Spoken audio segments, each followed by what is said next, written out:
የአማራ ክልል ብሎም የዞኑ ሰላም ለማጽናት ህዝቡ ለሰላም ዘብ ሊቆም ይገባል ሲሉ በአማራ ክልል የወልቃይት ጠገዴ ሰቲት ሁመራ ዞን ነዋሪዎችና የሃይማኖት አባቶች በሰላማዊ ሰልፍ ጠየቁ። ጦርነትን ለማስቀረት መመካከርና መስማማት ቅድሚያ የሚሰጠው ተግባር መሆኑን የዞኑ አስተዳደር አሳስቧል። አምሳሉ አሞኚ ዝርዝር አለው።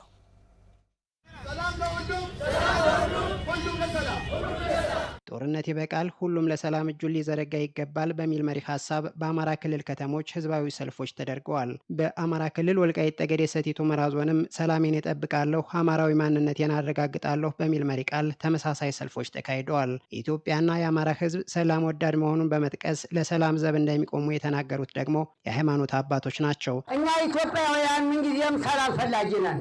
ምንጊዜም ጽንፈኛ አይደለም። ምንጊዜም ሰላም ወዳድ ነው። ምንጊዜም ታሪኩን እንዳይረሳ ታሪክ ጨማሪና ታሪክ ቀጣይ እንጂ በማንም ላይ ግፍ ፈጽሞ አያውቅም። የቀድሞ ሰዎችም የውጭ ጠላቶችም እየመጡ ተዋጉን ድል ሆኑ እንጂ እኛ አልሄድንባቸውም።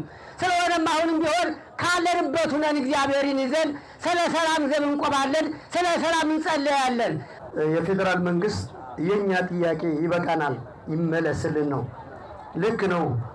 ሙተናል፣ ተጨፍጭፈናል፣ አብረን ኑረናል። ከነበሩትን አሁን ሊዋጉን የፈለጉ ሰዎች ጫፍ የደረሱትን ይበቃችኋል፣ አይሰለቻችሁም ወይ? ሰላምን ለምን አትፈልጉትም? ምን ያደረገ ህዝብ ነው?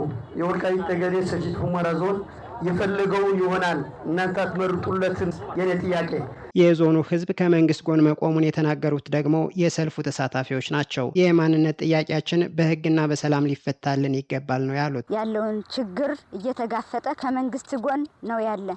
ለዚህ ግን የሰላሙን ጥሪ ተቀብሎ የሚገቡ ወንድሞቻችን መንግስት ባደረገው ጥሪ በሰላም በፍቅር ወንድሙን ከሚገድል በሰላም ብንገባ የተሻለ ትሩፋት ሊሆን ይችላል። ሰላም ፈላጊው አንድ በኩል ሆኖ ሰላም የማይፈልገው አንድ በኩል ሆኖ ሰላም ሊመጣ አይችልም። ሰላም የሚመጣው በሁለቱ ተቀናቃኝ ኃይሎች ስምምነት ነው። ይህ ስምምነት የሚመጣው ደግሞ ሀቅንና ፍትህን ህግን በመያዝ ብቻ ነው።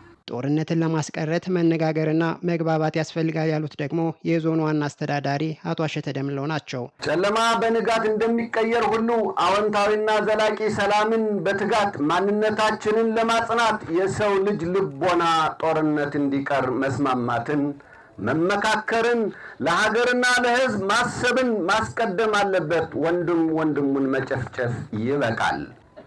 የበላይም ሆነ የበታች መሪም ሆነ ተመሪ ለሀገር ካሰበ ግጭት በስምምነት ጦርነት በውይይት ይቀለበሳል። የወልቃይት ጠገዴ ህዝብ ተፈጥሯዊ ማንነት በአንድነት እንደሚጸና የገለጹት አቶ አሸተ በማስተዋል ከግጭት መዳን ይገባል ነው ያሉት። ተፈጥሯዊ ማንነታችን በህዝቦች አንድነት ይጸናል። ለህዝብና ለሀገር ማሰብና ማስተዋል ከጎደለ ግን ሁሉም ነገር የግጭት አውድማ ከመሆን አይድንም። ሆኖም አይተናል እና ሁሉም ሰው ማስተዋልን ገንዘቡ ሊያደርግ ይገባል። ወንድሙን መግደል ይበቃዋል። የወልቃይት ጠገዴ አማራ ህዝብ የሰላም ዘብ ነው። ሰላም የጋራ ሀብት ነው። ሰላሜን እጠብቃለሁ፣ አማራዊ ማንነቴን አረጋግጣለሁ የሚሉ መፈክሮች በሰልፉ ተስተጋብተዋል።